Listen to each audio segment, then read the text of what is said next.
ভরতপুর ২ নম্বর ব্লকের নাম পরিবর্তন করে সালার ব্লক করার প্রস্তাব দিলেন বিধায়ক অপূর্ব সরকার।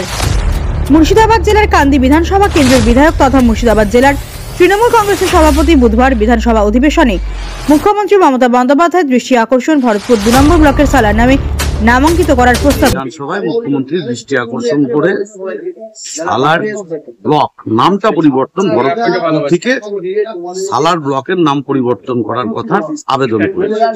কারণ সালার কলেজ, সালার স্টেশন, পুলিশ স্টেশনের নাম সালার, স্কুলের নাম, কলেজের নাম সালার, হেলথ সেন্টারের নাম সালার। জেনারেলি সেখানকার মানুষের দীর্ঘদিনের দাবি যে ভরতপুর 2 ব্লকের নাম পরিবর্তন করে সালার ব্লক রাখা। সেটাই মুখ্যমন্ত্রীকে বিধানসভায় উপাধ্যক্ষের মধ্য দিয়ে আমি সেটা জানিয়েছি।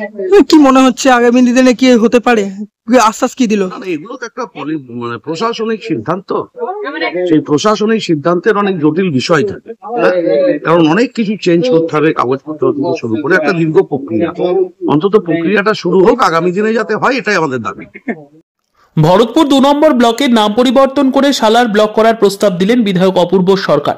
মুর্শিদাবাদ জেলার কান্দি বিধানসভা কেন্দ্রের বিধায়ক তথা মুর্শিদাবাদ জেলার তৃণমূল কংগ্রেসের সভাপতি বুধবার বিধানসভা অধিবেশনে মুখ্যমন্ত্রী মমতা বন্দ্যোপাধ্যায়ের দৃষ্টি আকর্ষণ ভরতপুর 2 নম্বর ব্লকের সালার নামে নামাঙ্কিত করবার প্রস্তাব দিলেন। মুখ্যমন্ত্রীর দৃষ্টি আকর্ষণ করে সালার ব্লক নামটা পরিবর্তন ভরতপুর থেকে সালার ব্লকের নাম পরিবর্তন করার কথা আবেদন করেছে। কারণ সালার কলেজ, সালার স্টেশন, পুলিশ স্টেশনের নাম সালার, স্কুলের নাম, কলেজের নাম সালার, হেলথ সেন্টারের নাম সালার। জেনারেলি সেখানকার মানুষের দীর্ঘদিনের দাবি যে ভরতপুর 2 ব্লকের নাম পরিবর্তন করে সালার ব্লক রাখা। সেটাই মুখ্যমন্ত্রীকে বিধানসভায় উপাধ্যক্ষের মধ্য দিয়ে আমি সেটা জানিয়েছি। কি মনে হচ্ছে আগামী দিনে কি হতে পারে, আশ্বাস কি দিল? এগুলো তো একটা প্রশাসনিক সিদ্ধান্ত।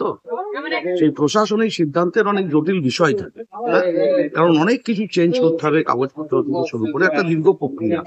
অন্তত প্রক্রিয়াটা শুরু হোক, আগামী দিনে যাতে হয়, এটাই আমাদের দাবি।